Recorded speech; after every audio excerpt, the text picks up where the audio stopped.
Hello, I am in the midst of removing this treadmill, but stuff still happened. So what's up? The UAW is still on strike, and they recently got a big ol' UAW. This past Friday, workers were informed that a concession was made and they would be able to unionize at a GM battery factory, which is a huge moneymaker for GM. This was previously not on the table, but when workers threatened to walk out of the factory, they were like, oh wait,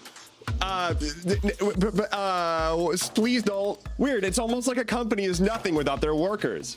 Maybe the workers should be the ones in charge. Taking things even further, workers at Mack Trucks have now joined the strike as well after negotiations for their next contract fell through. These companies keep trying to not pay their workers what they're worth, and so the workers are just gonna keep striking, my guys. Robert F. Kennedy Jr. has announced he is running as an independent for president. RFK is loudly a conspiracy theorist and anti-vaxxer, and is not your friend. He is still just a politician, and he thinks this is his best shot at getting you to think that he's the cool one. He is totally not like other girls. Previously aligned with the Democrats, he has now gone independent, and Republicans are jumping on this, being all angry, because he's now essentially a spoiler vote for Trump. I've seen some people say that he might be a spoiler vote for Biden as well, but he's like deeply unpopular among Biden's base. But on the Republican side, he's essentially all of the like I go against the grain stuff of Trump, but without the baggage. So there's possibly an actual threat there. Here, going against the grain means advising people to not get healthcare, because as we all know, everyone who took the COVID vaccine is dead now. They're still trying to ban TikTok. The US government still wants to ban TikTok because they're mad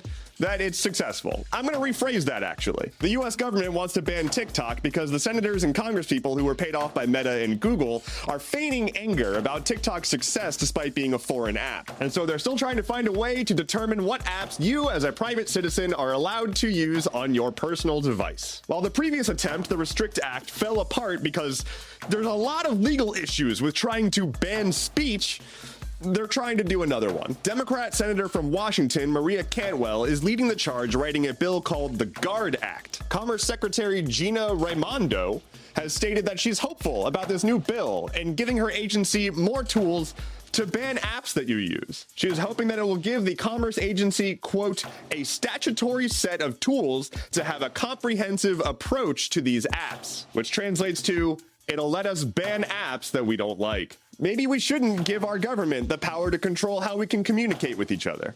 Just a thought. I'm deeply saddened to inform you that Dorothy Hoffner, the 104-year-old woman who recently went skydiving, has passed away this past Monday. By all accounts, she was absolutely fucking rad. She's finished up with this life.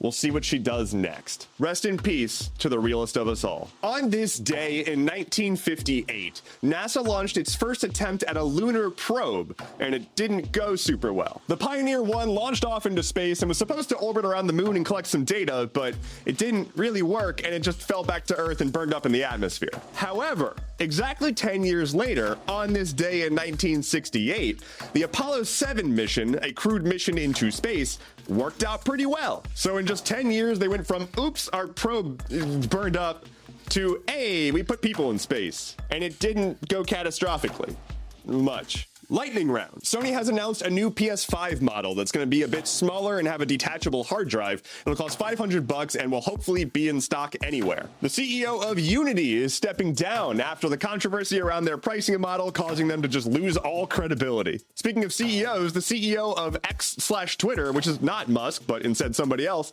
is pulling out of a tech conference because over the past weekend with all the, war that broke out, the misinformation on Twitter has gone out of control. She's saying that she needs to focus on safety on the platform.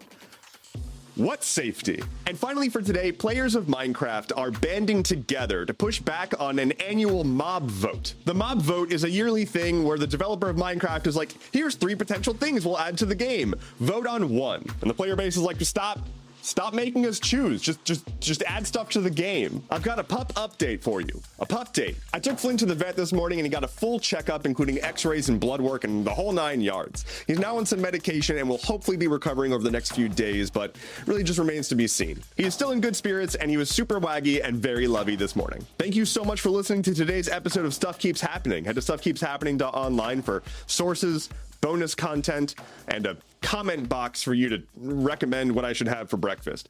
My name is Endeavorance. I'll be back on Friday. Take care and be well.